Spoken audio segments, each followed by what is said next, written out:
Goeiemôre aan elkeen en baie hartlik welkom by ons erediens vanoggend. Mag dit vir ons elkeen 'n geseënde oomblik in die Here se teenwoordigheid wees en mag ons waarlik in ons geloof versterk word.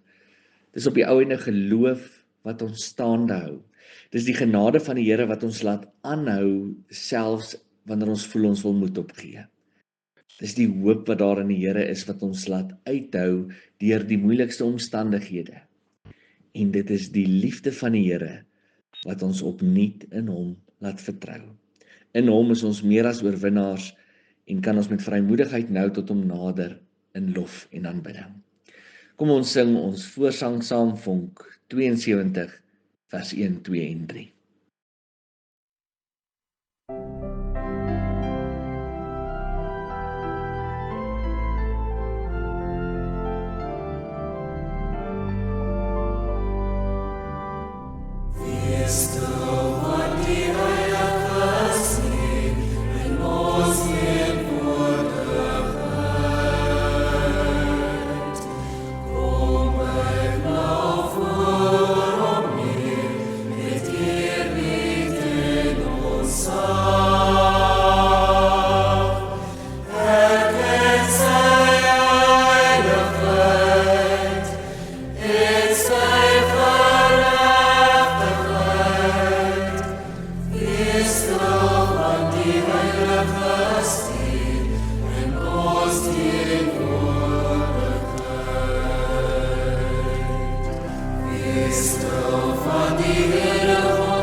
Daar staan in die woord van die Here, gelukkig is die mens wat gereeld na die huis van die Here optrek en hulle met die goeie van sy genade kom versadig. Want elkeen wat in hom glo en hom dien, ontvang die lewe.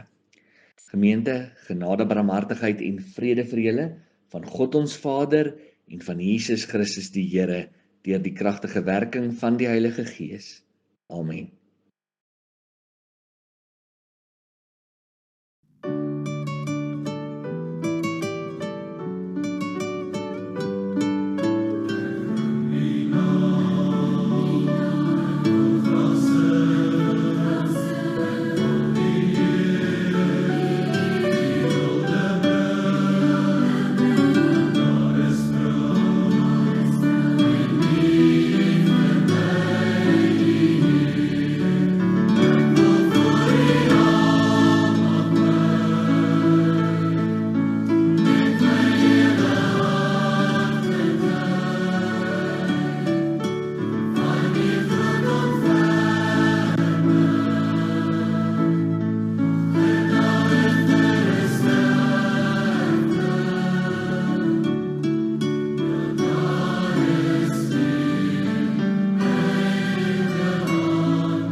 Gemeente, die Bybel leer ons dat 'n mens nie van brood alleen kan lewe nie, maar van elke woord wat uit die mond van die Here kom.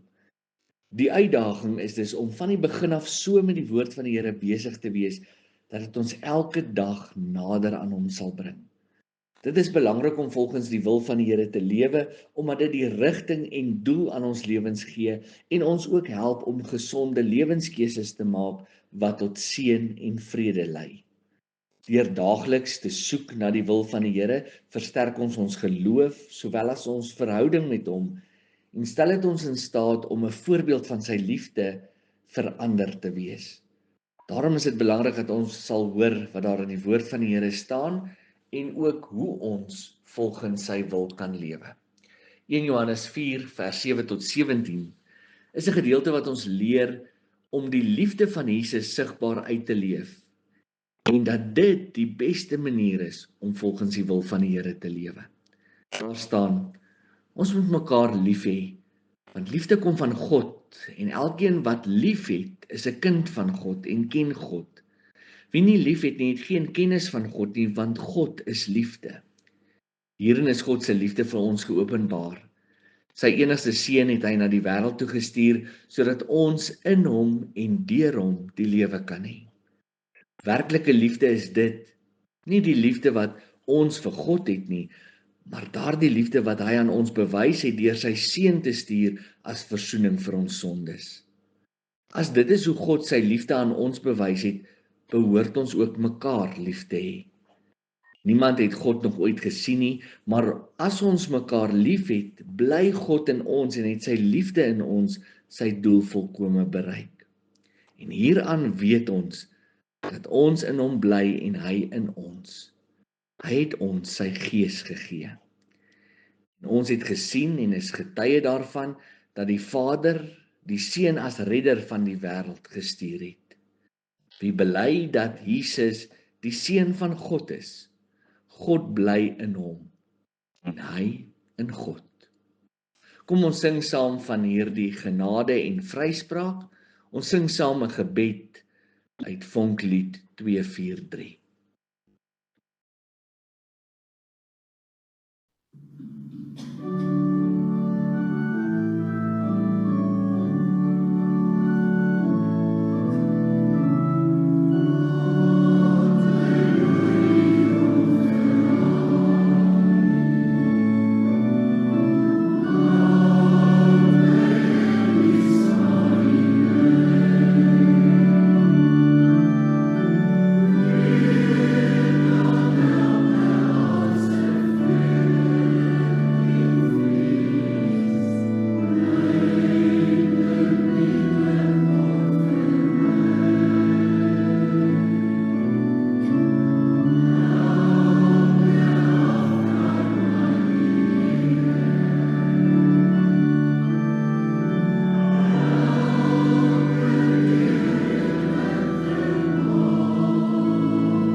Die skriflesing vir ons erediens vanoggend kom uit Nehemia 2 vers 11 tot 20 en ons gaan ook saam lees 1 Petrus 2 vers 1 tot 5.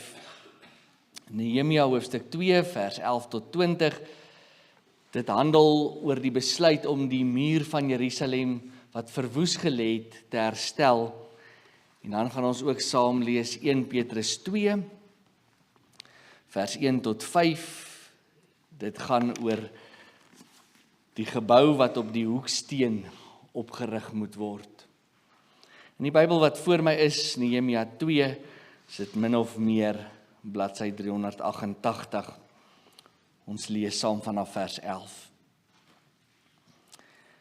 Ek het in Jerusalem aangekom en na ek 3 dae daar was, is ek die nagstilletjies uit met 'n paar man by my. Ek het vir niemand gesê wat my God my in die hart gegee het om vir Jerusalem te doen nie. Behalwe my rydier het ek geen diere by my gehad nie. Ek is die nag deur Dalpoort na die Jakkalsfontein en die Vullispoort toe en het die mure van Jerusalem nagegaan waar hulle afgebreek was en ook die poorte wat verbrand was. Toe ek by die Fonteinpoort en Koningsdam kom, was daar nie plek vir my rydier om verby te kom nie, en moes ek in die nag met die vallei op boontoe, sodat ek die muur kon nagaan. Daarna het ek omgedraai, en is ek weer deur die Dalpoort en terug huis toe. Die amptdraers het nie geweet waarheen ek was en wat ek gedoen het nie. Tot dusver het ek niks laat blyk teenoor die Judeërs, die priesters, die vooraanstaande burgers, die amptdraers of die ander wat die werk moes doen nie. Maar toe sê ek vir hulle, julle sien self die benarde toestand waarin ons sit. Jerusalem lê in pyn en sy poorte is verbrand. Kom ons herbou die muur van Jerusalem, dat die vernedering nie langer op ons rus nie. Ek het hulle toe vertel hoe my God sy goeie hand oor my gehou het en wat die koning vir my gesê het. Hulle het gesê, kom ons bou. En hulle het die goeie werk aangepak. Maar toe Sanballat en Goroniet, Tobia en die Ammonitiese amptenare en Gesem, die Arabier hoor wat ons doen, het hulle ons uitgelag en smalend gevra, wat vir 'n ding is dit waarmee julle besig is? Wil julle in opstand kom teen die koning? Ek het hulle geantwoord en vir hulle gesê, die God van die hemel sal ons laat slaag in wat ons doen. Ons, sy dienaars, gaan bou. Julle het nog aandeel, nog reg in Jerusalem en geen historiese band met hom nie. Dan blaai ons na 1 Petrus toe. 1 Petrus 2, vers 1 tot 5, die volk van God gebou op die kosbare hoeksteen.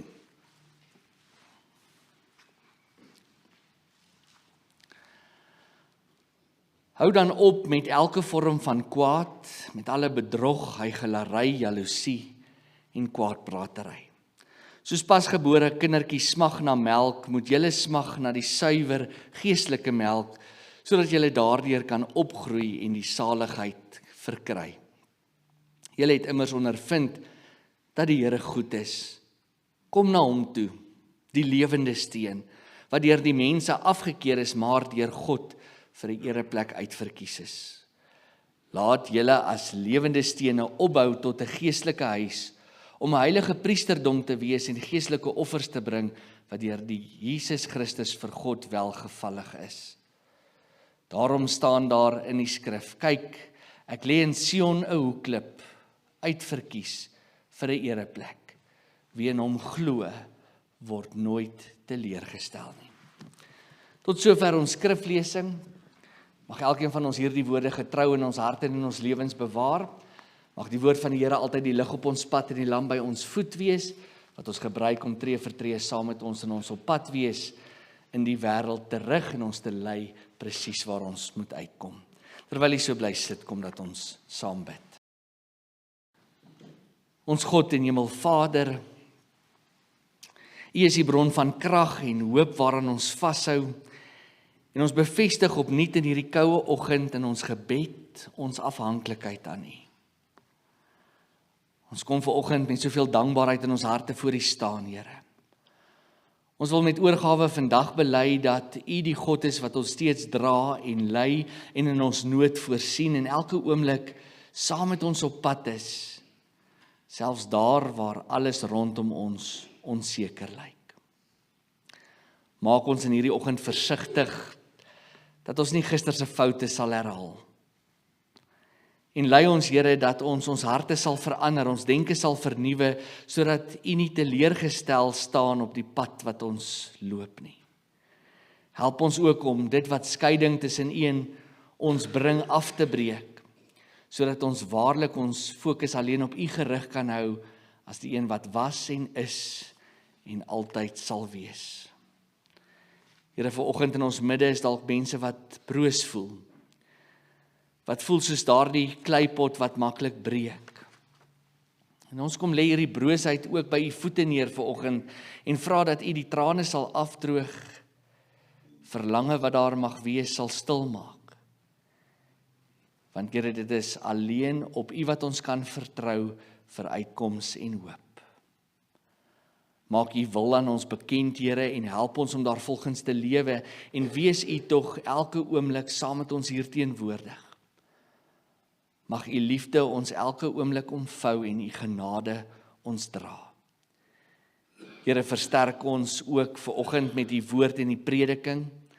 Laat U lig die duisternis rondom ons verdryf en laat ons harte sing dat U die een is wat was en tot in ewigheid sal wees, sodat elke knie sal buig en elke mond sal bely dat U die Here is.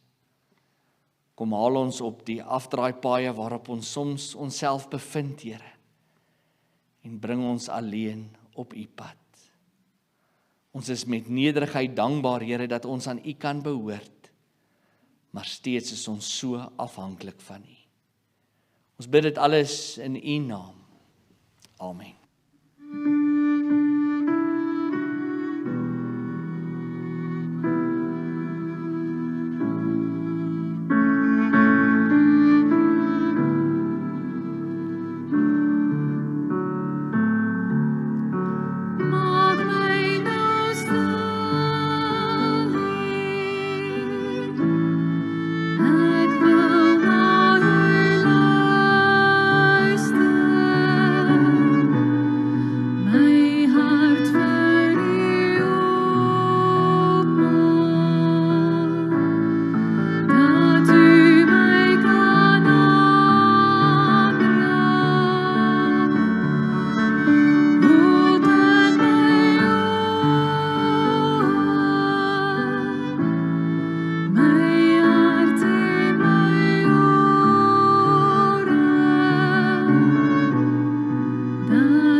Die teksvers vir ons prediking is Nehemia 2 vers 20.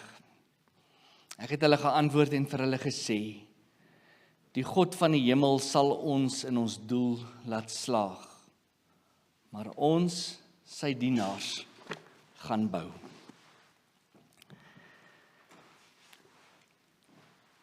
Die konstruksiebedryf is seker een van die mees uitdagendste velde om in werksaam te wees. Wanneer 'n konstruksieprojek aangepak word, is daar soveel aspekte waarmee rekening gehou moet word en wat deel uitmaak van hierdie proses. Daar word gemeet en gebreek, gelyk gemaak, vasgemaak, reggemaak, verander en opgeruim, partykeer nog voordat daar eers begin bou word. Dis 'n proses wat baie selde seepglad verloop. Daar is bepaalde goed waaroor 'n mens wel in die konstruksieproses beheer het en wat intense haarfyn beplanning en berekening vereis.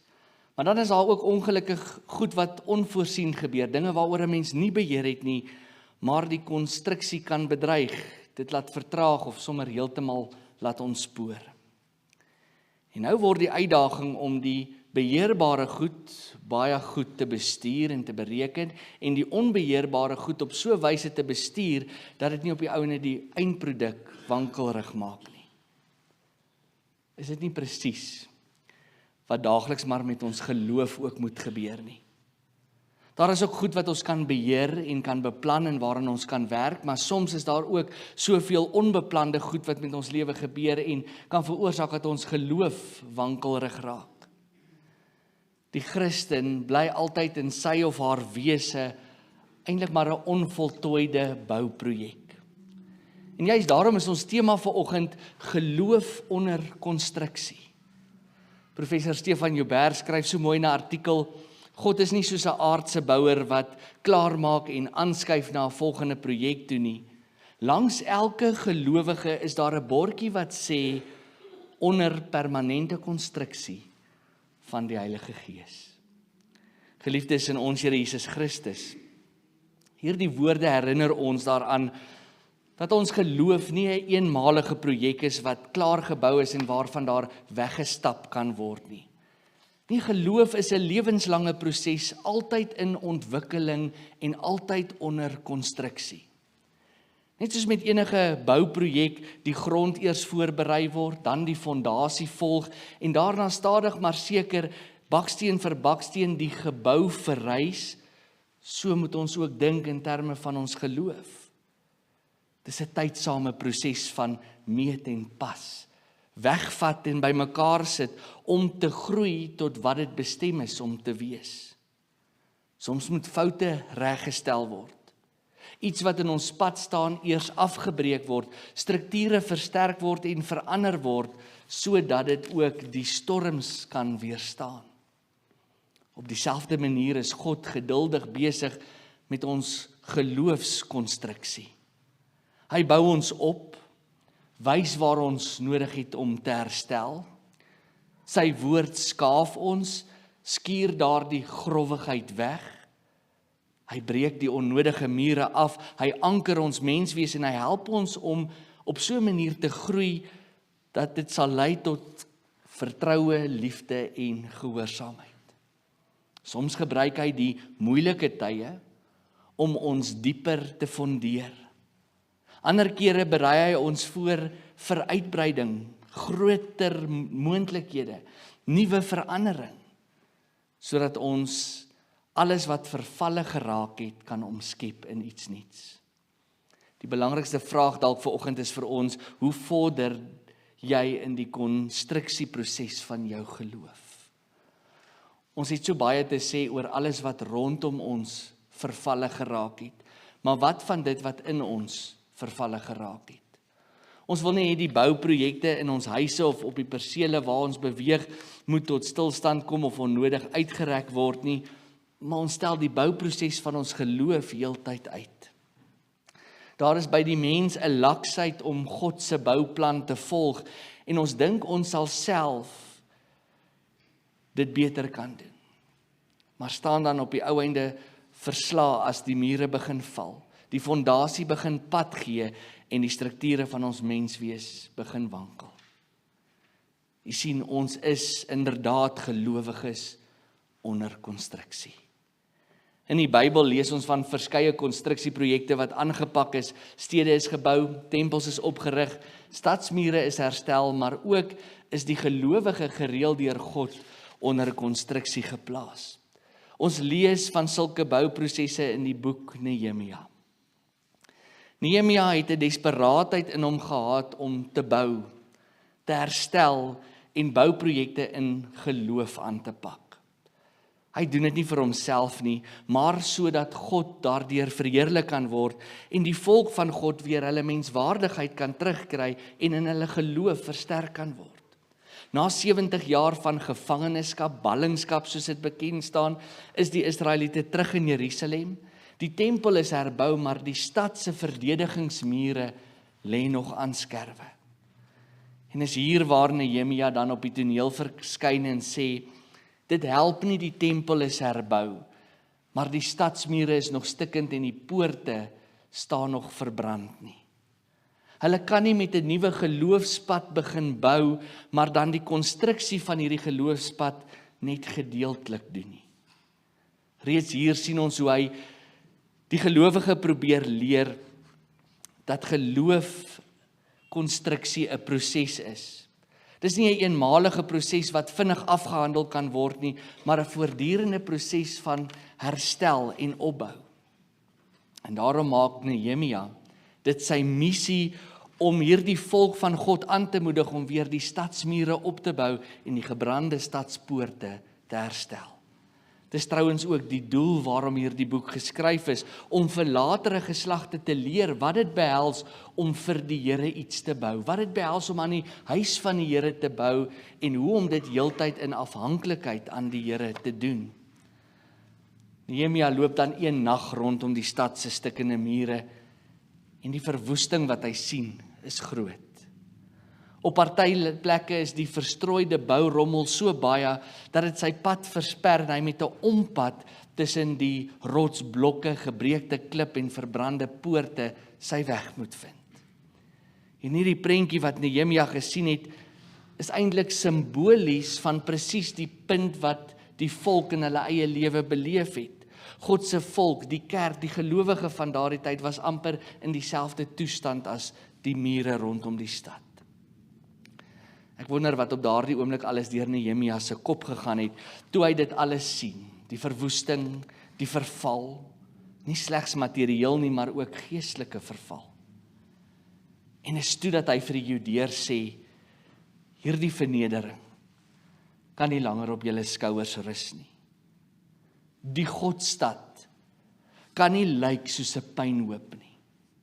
God se volk kan nie hulle geloof bou, maar hulle kies om op 'n rommelhoop te bly sit nie. En is toe dat Nehemia hierdie volk begin motiveer. En hulle antwoord hom dan en hulle sê, kom ons bou. En hulle doen nie hierdie bouwerk bloot ter wille van hulle self nie, maar omdat hulle trots was op die feit dat God hulle God is. Nooit het hulle egter besef dat hierdie geloofskonstruksie so 'n moeilike pad kan wees nie. Die wêreld waarbinne hulle hierdie geloof en hulle geestelike lewe moes herbou het dit nie vir hulle maklik gemaak nie. Hulle vyande het hulle afgekraak. Ons lees hulle sê op 'n stadium vir hulle, met wat vir 'n ding dink julle is julle nou besig?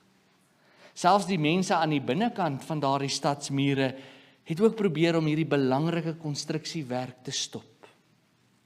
Maar jy sien, die konstruksie van 'n nuwe geloofspad kan nie stop omdat die wêreld teenkanting bied nie. Jy kan nie wag vir die wêreld se toestemming en goedkeuring voordat jy die keuse maak om met jou geloofskonstruksie te begin nie. Ten spyte van die jaloesie wat daar dalk mag wees, ten spyte van die spot wat die gelowige moes verduur het, moet jy steeds kom by die punt om te sê, kom ons bou. En dit is dan op hierdie punt waar Nehemia die vyande antwoord. En hy sê vir hulle, kyk, die God van die hemel sal ons werk, hierdie konstruksiewerk waarmee ons besig is, die God van die hemel sal ons laat slaag. Maar ons, sy dienaars, gaan bou. Deur hierdie antwoord bevestig Nehemia dat niemand hierdie werk vir hulle self doen nie, maar dat hulle dit doen tot eer van God in wie se diens hulle staan en hy wat in die eerste plek hierdie belangrike werk in hulle begin het. Met die hulp van God sal die werk vir God slaag en uitwerk soos dit moet. En Nehemia wil deur hierdie antwoord vir sy teenstanders sê, hier is nie plek vir ongelowiges, of mense wat nie aan God behoort om hierdie konstruksiewerk in die wiele te ry of te probeer bevraagteken nie.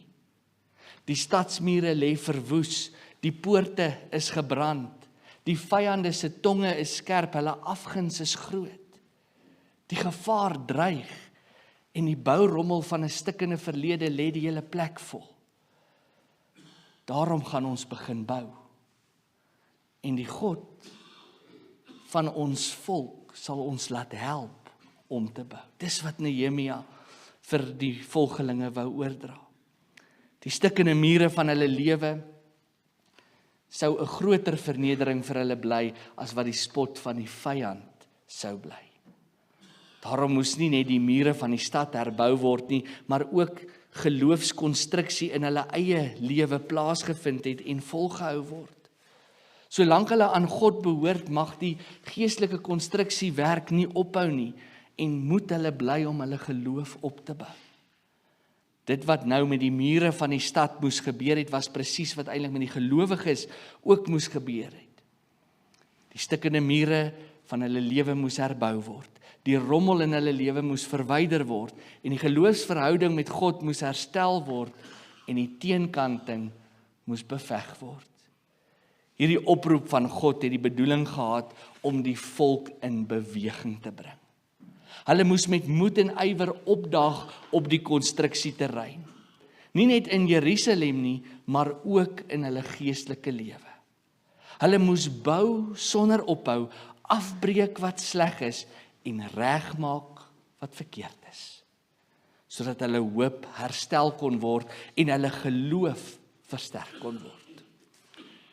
Maar gemeente, die grootste konstruksieprojek wat God in die gelowiges se lewe begin het, was die werk in en deur Jesus Christus en die Heilige Gees. Keer op keer in die Nuwe Testament lees ons oor die belangrikheid van hierdie geestelike bouproses wat God in die mens begin het. Wat Jesus kom herbou het en wat deur die Gees lewend gehou word. Daarom word elkeen wat in Jesus glo opgeroep tot hierdie baie spesifieke geloofskonstruksie. Ons lees dit in 1 Petrus 2 vers 4 tot 7, daar staan, kom na hom toe, na Jesus toe. Die lewende steen wat deur die mens afgekeer is, maar deur God tot 'n ereplek uitverkies het.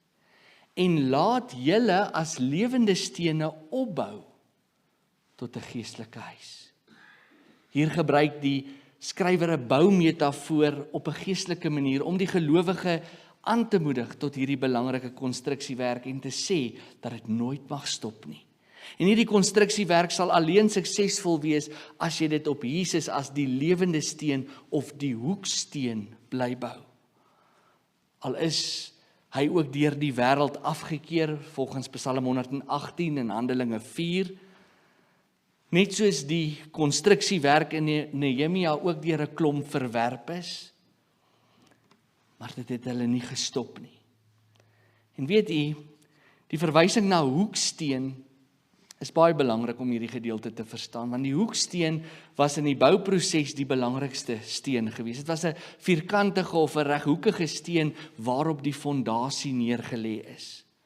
Maar meer as dit, het dit bouers gehelp om reguit en netjies te bou. Maar dit het ook bepaal waar elke liewe ander steen geplaas sou word. Dit het die stewigheid van die gebou verseker, dit het die sukses van die bouproses verseker. En juist daarom sê Petrus, kan jy nie aan die konstruksie van jou geloof werk deur dit op iets anders as die ware hoeksteen Jesus Christus te bou nie. En dan volg daar 'n baie belangrike perspektief wat ons nie moet mislees nie. Die gelowige moenie net op Jesus as die lewende steen bou nie, maar hulle moet ook lewende stene in sy konstruksieplan word. Presies soos wat Nehemia bereid was om binne God se groter plan te gaan help om 'n gebroke volk se mure te herstel. En om 'n lewende steen te wees is 'n ander manier om te sê dat God julle elke oomblik kan gebruik om groot en wonderlike dinge in julle, maar ook deur julle te doen. 2 goed moet dus gebeur.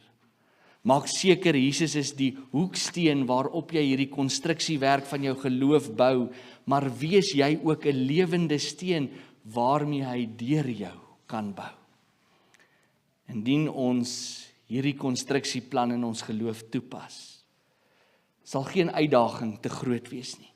Geen probleem te swaar wees nie, geen teenkanting vir jou te erg wees nie. En geen prestasie of sukses buite jou bereik wees nie. Want jy is 'n gelowige onder permanente konstruksie van die Heilige Gees. Geliefdes, die onderkonstruksiebord wat ons gewoonlik so op boupersele sien, behoort eintlik permanent op elke kerk se hek vasgemaak te word. En aan elke gelowige se voordeur vasgespyker te word. Hoe vorder die konstruksieplan met jou geloof? Ons het baie te sê oor alles wat rondom ons verval het, maar wat sê ons van dit wat in ons vervalle geraak het? Ons wil nie die bouprojekte in ons lewe en by ons huise en persele moet tot stilstand kom of uitgerek word nie, maar ons bly uitstel om aan ons geloof te bou. Ons het 'n laksheid ontwikkel om God se bouplan te volg en dink ons sal self dit beter doen. Maar staan dan op die ou einde heeltemal versla as die mure van ons lewens begin val, die fondasie onder ons pad gee en die strukture van ons menswees begin verkrummel. Die geestelike konstruksieplan vra juis van ons dat ons die eie ek sal afbreek. Die geloof in Jesus Christus sal opbou. Die godsdienstige speelvlak selfs vir ons teenstanders gelyk en toeganklik moet maak. Dat ons met liefde sal bly stit en alles wat vervalle geraak is weer met goddelike genade en vergifnis aan mekaar sal bind. Dit vra van ons om ons foute reg te stel, die woorde wat uit ons mond kom te meet, die gesindheid van ons harte te verander en die vuil en die verkeerd wat daar in ons lewe is soos rommel op 'n bouterrein op te ruim. Mag vandag se boodskap ons herinner dat elke dag 'n nuwe kans is om saam met God te begin bou. In afhanklikheid, maar ook met die hoop en die sekerheid dat hy nie sal ophou met hierdie werk in ons, totdat sy prentjie vir ons voltooi is nie. Die planne vir jou lewe is lankal reeds opgetrek deur God as die meesterlike argitek. Die fondasie vir jou lewe waarop jy moet bou, is vasgelê op Golgotha se heuwel. Sy bloed aan die kruis is die sement wat jou gebroke bestaan aan sy heilige bestaan vasbind. Die woord, gebed, liefdevolle dade en vergifnis is die stene waarmee ek en jy elke dag moet bly bou. En die leë graf wat daar was, is die waarborg dat die dag met die lê van die laaste steen, jy presies die meesterstuk sal wees wat hy jou bestem het om te wees. Maar tot dan, kom ons bou. Alles kan nie so vervalle bly rondom ons nie. En soos verbrande as bly rondwaai nie. Die God van die hemel, hy wat ook die hoeksteen op aarde geword het, sal jou in jou doel laat slaag. Maar jy, sy dienaar, moet bou. Amen.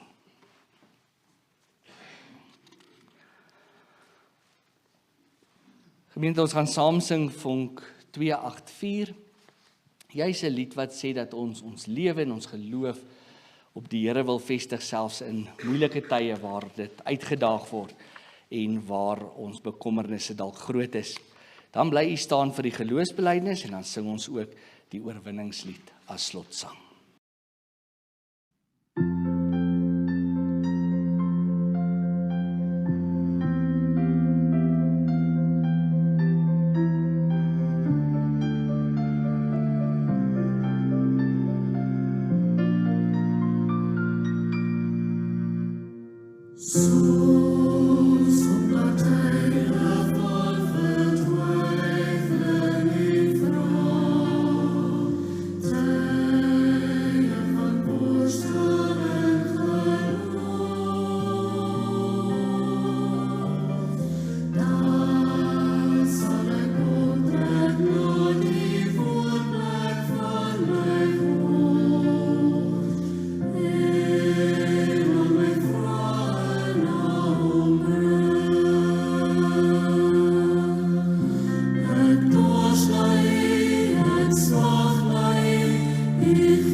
Saam met die kerk van alle eeue doen ons nou belydenis van ons geloof en elkeen spreek in sy en haar hart soos volg. Ek glo in God die Vader, die Almagtige, die Skepper van die hemel en die aarde, en in Jesus Christus, sy eniggebore Seun, ons Here, wat ontvang is van die Heilige Gees, gebore is uit die maagd Maria, wat gelei onder Pontius Pilatus, gekruisig is, gesterf het en begrawe is, en ter helle neergedaal het, wat op die derde dag weer opgestaan het uit die dode, wat opgevaar het na die hemel en wat sit aan die regterhand van God, die Almagtige Vader, vanwaar hy sal kom om te oordeel die wat nog lewe en die wat reeds gesterf het. Ek glo aan die Heilige Gees, ek glo aan die heilige algemene Christelike kerk, die gemeenskap van die heiliges, die vergewing van sondes, die opstanding van die vlees en 'n ewige lewe. Amen.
Gaan in vrede en ontvang die seën van die Here.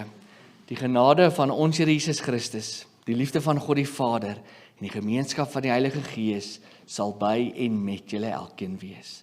Amen.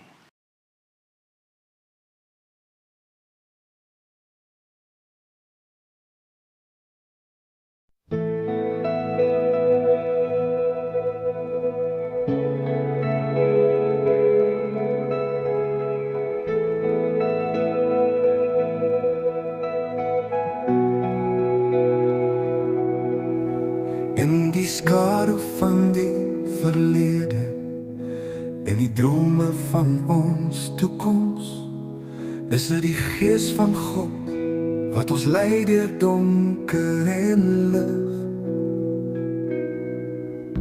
Met elke stap wat ons neem, leef ons in sy genade. ons harte gevul met hoop, geloof en liefde. Laat ons groei in geloof, laat ons gloei in sy lig. Laat ons liefde vloei soos 'n rivier en die boodskap dra van sy liefde, lewe en genade met elke tree wat ons neem. Laat sy liefde in ons bly, vir altyd in sy lig, vir ewig sien.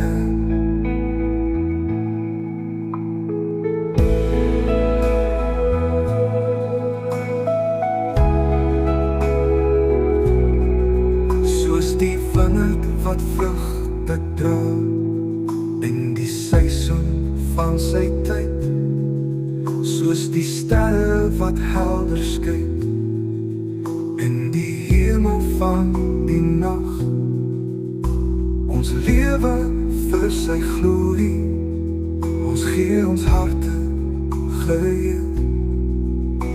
Ons loop die pad van diens, nederigheid en waarheid.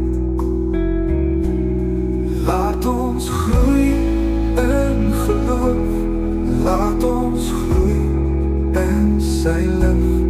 Laat ons liefde vloei soos 'n rivier en die boodskap dra van sy liefde, lewe en genade met elke tree wat ons neem. Laat sy liefde in ons bly, vir altyd in sy lig, vir ewig sien.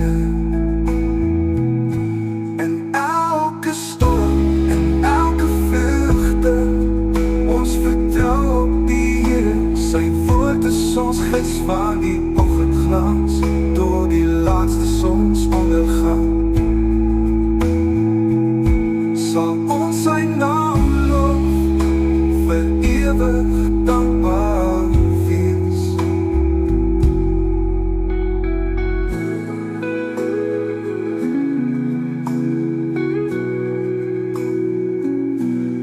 Laat ons groei in geloof,